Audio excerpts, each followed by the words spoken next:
Hey YouTube, Contingency Prep. Quick book review for you. Uh, there are three works of media with similar titles that are all related to the same subject. Uh, Bat 21, The Rescue of Bat 21, both of those are books. And then Bat 21, the movie. What I'm going to talk about today is Bat 21, the book. Bat 21 is story of Isil Hamblin, who was a 53-year-old radar operator on an EB-66 radar plane in Vietnam. He was not a ground pounder, not a warrior. He would take his cup of coffee, get on the plane every morning, and go to work on the plane and fly over Vietnam looking for targets. He had never. It was very unusual that he was shot down, but his plane was shot down, and he wound up being the sole survivor. So here's this 53-year-old man, peppered with flak, ejected out of his plane, and all of a sudden on the ground in the jungle, surrounded by the enemy who were actively trying to catch him. Now, the book, Bat 21, has direct value as for the prepper community because it specifically deals with his ordeal within the jungle, how he survived, how he used his wits and acted like a small bunny and stayed in hiding and moved when he could and hid the rest of the time and called for help, as opposed to parading around like Rambo, which would have cost him his life. This is how your mindset should be when you're in a bug out or a get home situation. You are, I don't care what you're armed with, you are not there to show what a tough guy you are. You are there to hide and move like a bunny and get yourself home. So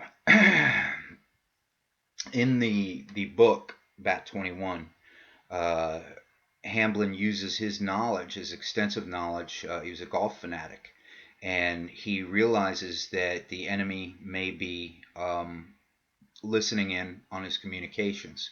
So he actually relays his movements to the search parties by using for example, the third hole at Augusta National, and I'm going to move to the southeast, third hole, Augusta National.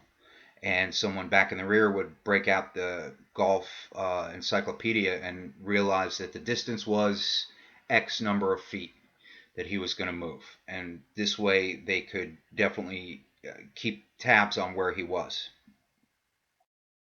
Really good book. I highly recommend it. Now, the second book is The Rescue of Bat 21. Deals specifically with the operation to rescue him. So it's more from the big picture.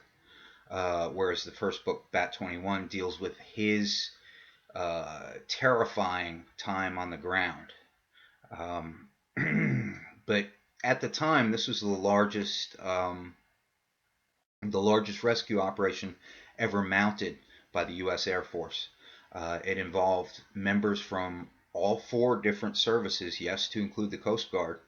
It involved an Army of Republic of Vietnam, ARVN Infantry Division, SEALs from Republic of Vietnam, etc., and so on. Loads of assets, air assets. Now, why there was some debate, why did they invest so much just to save this one guy? Well, I don't question that. I think it's well worth it. But Hamblin actually had a lot. He had top secret clearance, and he had a lot of information in his head that would have been good for the North Vietnamese to get, or for that matter, the Russians and Chinese. So, if you're going to take a look at it, if you they came out with a great movie. That's the third piece of media. Bat 21. Gene Hackman and Danny Glover, two great actors. It's a really good movie, but in the movie, totally different. It was as if Hamblin had become half Rambo. And after reading the book first, Bat 21, I was a bit disappointed because that is not what was portrayed in the book. The book was he was smart, he was careful, but he was also very afraid and very miserable and just enduring what he was going through. So, if you're just going to watch the movie, forget everything I've said because the movie has zero prepper value, zero bug out or get home type lessons learned. Uh, what I would recommend is you read the book Bat 21, um, and then if you'd like, go on and read The Rescue of Bat 21 so you can see the bigger picture, and then see the movie as just for kicks because it's two good actors. Uh, anyway, all right, thanks for your time. Stay safe.